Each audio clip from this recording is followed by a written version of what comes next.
स्वागत दोस्तों, आगे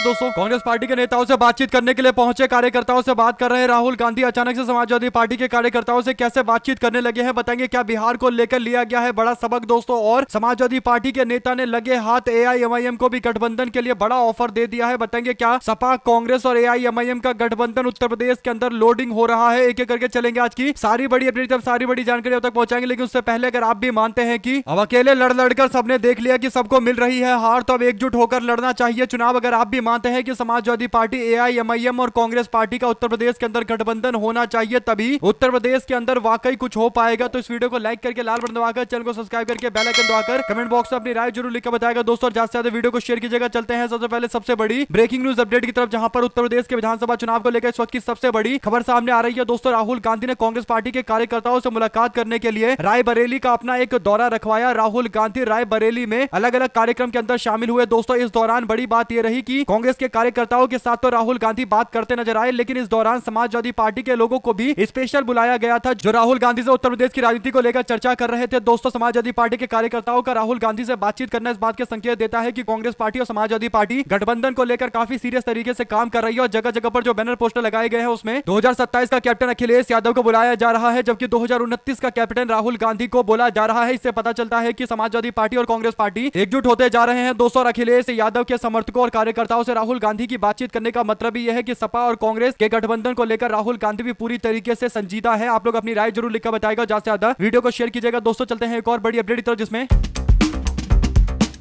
सपा के कार्यकर्ताओं से राहुल गांधी की बातचीत करने के साथ साथ एक और बड़ी खबर उत्तर प्रदेश से आई है, जहां पर समाजवादी पार्टी के सांसद रमाशंकर राजभर ने असदुद्दीन ओवैसी की पार्टी एआईएमआईएम को लेकर एक बड़ा बयान देते हुए उत्तर प्रदेश के विधानसभा चुनाव को लेकर एक बड़ा दावा किया है दोस्तों। उन्होंने कहा कि अगर वो साथ आते हैं, यानी एआईएमआईएम असदुद्दीन ओवैसी साथ में आते हैं, तो फिर एआईएमआईएम के साथ मिलकर उत्तर प्रदेश में हम लोग चुनाव जीतेंगे, बड़े अंतर से चुनाव जीतेंगे। उनके इस बयान पर एआईएमआईएम के नेता असीम वकार ने प्रतिक्रिया दी है दोस्तों। समाजवादी पार्टी के ऑफर को उन्होंने भ्रामक और गुमराह करने वाला बताया। समाजवादी पार्टी के नेता असीम वकार ने समाजवादी पार्टी के सांसद रमाशंकर राजभर के उस बयान में प्रतिक्रिया दी, जिसमें उन्होंने 2027 के अंदर समाजवादी पार्टी के साथ उनकी पार्टी यानी एआईएमआईएम के गठबंधन का स्वागत करने वाली बात कही थी। वकार ने कहा था कि समाजवादी पार्टी के सांसद की यह दावेदारी पूरी तरीके से भ्रामक है और गुमराह करने वाली है। वो केवल फॉर्मेलिटी के लिए मीडिया के सामने हमारा स्वागत करते हैं, लेकिन जब हम उनके घर पर जाते हैं तो वो हमारे मुंह पर अपना दरवाजा बंद करके हमको जलील करते हैं। एआईएमआईएम के नेता ने साफ कहा कि अगर समाजवादी पार्टी के सांसद की बातों में दम है और वो सच बोल रहे हैं, तो पहले अपने बॉस अखिलेश यादव से कहे कि वो हमको दावतनामा भेजे, जिसके बाद हम आगे की बात करेंगे, यानी उनकी ओर से ही पेशकश होनी चाहिए, उसके बाद एआईएमआईएम आगे बढ़ेगा। समाजवादी पार्टी और एआईएमआईएम के गठबंधन को लेकर पिछले कई चुनावों में चर्चा हुई है। हालांकि बातें हमेशा आकर इस बात पर ठहर जाती है कि क्या समाजवादी पार्टी एआईएमआईएम को अपने साथ में लेकर बीजेपी के लिए चुनाव और आसान कर देगी, या फिर भारतीय जनता पार्टी अब उस राजनीति को नहीं कर पाएगी और एआईएमआईएम के खिलाफ बोलकर भी वोटों को पोलराइज नहीं कर सकती। अलग अलग तरीके के दावे हैं दोस्तों। अब देखते हैं समाजवादी पार्टी इस बार कौन से नीति के साथ आगे बढ़ती है, क्योंकि दो रणनीति उन्होंने पिछली बार बनाया, जिसमें 2017 में हार मिला, 2022 में हार मिला, 19 और 24 में भी हार मिला। तो अब एआईएमआईएम से दूर रहने का भी कोई औचित्य नहीं है। एआईएमआईएम को साथ में लेकर मैदान में उतरना चाहिए। आप लोग अपनी राय जरूर लिखकर बताएगा दोस्तों। ऐसे में अगर आप भी मानते हैं कि कांग्रेस, सपा और एआईएमआईएम का गठबंधन ही उत्तर प्रदेश के अंदर स्थिति को पूरी तरीके से पलटेगा, तो अपनी राय जरूर लिखकर बताएगा। ज्यादा से ज्यादा वीडियो को शेयर कीजिएगा। चलते हैं एक और बड़ी अपडेट की तरफ, जहां पर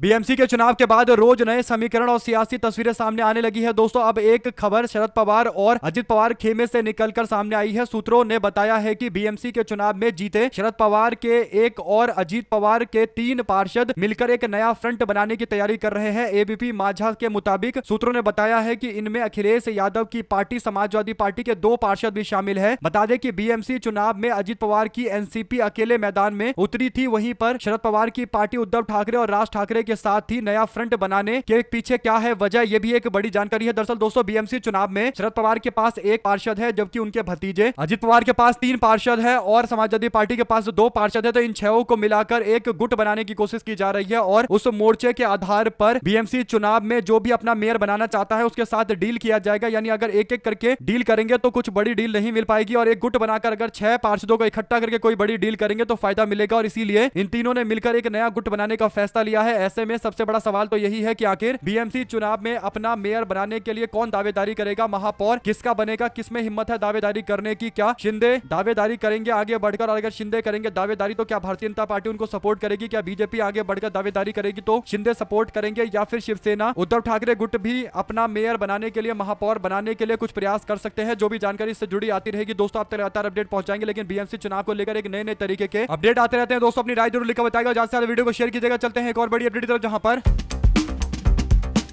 मध्य प्रदेश के जबलपुर में कांग्रेस पार्टी की रैली के दौरान महिला द्वारा चप्पल दिखाने और बीजेपी के नेता के बेटे द्वारा पिस्तौल दिखाने का आरोप लगाना और इस घटना का वीडियो भी सामने आने के बाद अब दोनों पार्टियों की ओर से प्रतिक्रियाएं आनी शुरू हो चुकी है। कांग्रेस पार्टी के कार्यकर्ताओं ने आरोप लगाया कि रैली के दौरान खुलेआम डराने और धमकाने का प्रयास किया गया। इस मामले की शिकायत मिलने के बाद पुलिस ने कहा कि मामले की जांच की जा रही है और जांच के बाद कानूनी कार्रवाई की जाएगी। इस मामले में लगे आरोपों पर बीजेपी के नेता के बेटे का कहना है कि पिस्तौल खिलौने वाली है। उन्होंने कहा कि कांग्रेस की रैली के दौरान कुछ कार्यकर्ता ने उनके पिता के खिलाफ अभद्र टिप्पणी की थी, नारेबाजी की थी। उन्होंने कहा कि इस दौरान कांग्रेस पार्टी के कार्यकर्ता गालियां देते हुए घर की ओर बढ़ रहे थे, इसलिए उन्हें रोकने के लिए ये बंदूक दिखाई गई थी। जबलपुर जिले के अंदर कानून व्यवस्था और बढ़ते अपराधों को लेकर कांग्रेस पार्टी के नेता विधायक लखन घंघोरिया के नेतृत्व में कार्यकर्ताओं द्वारा एक रैली निकाली जा रही थी। कांग्रेस पार्टी के कार्यकर्ता बढ़ते अपराधों और पार्टी नेताओं को टारगेट करने के विरोध में पुलिस अधीक्षक कार्यालय की ओर घेराव करने के लिए निकल रहे थे। रैली जब ब्योहार बाग क्षेत्र से गुजरी तब सड़क के किनारे स्थित एक 3 मंजिला इमारत की बालकनी में एक युवक की ओर इशारा करते हुए देखा गया कि वहां से महिला चप्पल दिखाती हुई नजर आ रही है। इस दौरान युवक ने हाथों में रिवॉल्वर भी निकालकर लहराया हुआ है। कुल मिलाकर कांग्रेस पार्टी की रैली की तरफ धमकियां दी जा रही थी, रिवॉल्वर लहराया जा रहा था। इससे पता चल रहा है कि कानून व्यवस्था के सबसे खराब दौर से ये क्षेत्र गुजर रहा है दोस्तों। और जब इसका विरोध करने के लिए कांग्रेस पार्टी के कार्यकर्ता निकले हैं तो फिर कांग्रेस के कार्यकर्ताओं को खुलेआम ऑन कैमरा धमकाया जा रहा है, बंदूकें लहराई जा रही है। इससे पता चलता है कि इनकी मानसिकता किस तरीके की है और ये कानून व्यवस्था ठीक करने के नाम पर कैसे सबको बेवकूफ बना रहे हैं। आप लोग अपनी राय जरूर लेकर बताएगा, ज्यादा से ज्यादा वीडियो को शेयर कीजिएगा। चलते हैं एक और बड़ी अपडेट की तरफ दोस्तों, जिसमें